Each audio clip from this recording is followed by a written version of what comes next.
Iran इस्रायलमध्ये होत असलेल्या युद्धाचा परिणाम संपूर्ण जगावर होत असल्याचं दिसून येत आहे। दोन्ही देशांचं यात मोठं नुकसान झाले। अलीकडेच इस्रायलची राजधानी तेल अविव मधील एक दृश्य सोशल मीडियावर शेअर करण्यात आलंय। मंगळवारी याचा व्हिडिओ इंटरनेटवर शेअर करण्यात आला आणि लगेच तो व्हायरल झाला। व्हिडिओमध्ये आकाशात हजारो कावळ्यांचा थवा अचानक एकाच जागी गिरट्या घालत होता। प्रसिद्ध आयझली टॉवर्स सारख्या उंच इमारतींमध्ये होती हजारो कावळ्यांनी वेढा घातल्याचं संपूर्ण दृश्य पाहून एक नाट्यमय स्वरूप मिळालं।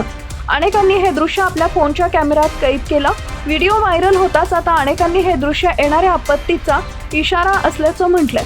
काही जण याला प्रलयपूर्वीची चेतावणी असल्याचं संबोधत आहेत। काहींचा तर असा विश्वास आहे की याचा संबंध धार्मिक भविष्यवाण्यांशी जोडलेला आहे। बायबलच्या बुक ऑफ रेव्होल्यूशन 19:17चा संदर्भ देत काहींनी तर असा दावा केलाय की आकाशात सूर्यामध्ये उभा असलेला देवदूत पक्ष्यांना बोलावत आहे, त्यांना एक ठिकाणी बोलावून देवाच्या महान मेजवानीत सहभागी होण्यास सांगत आहे। तर अनेक प्रत्यक्षदर्शींनी या भयावह दृश्याला इस्रायलमधील सध्याच्या परिस्थितीशी जोडलंय।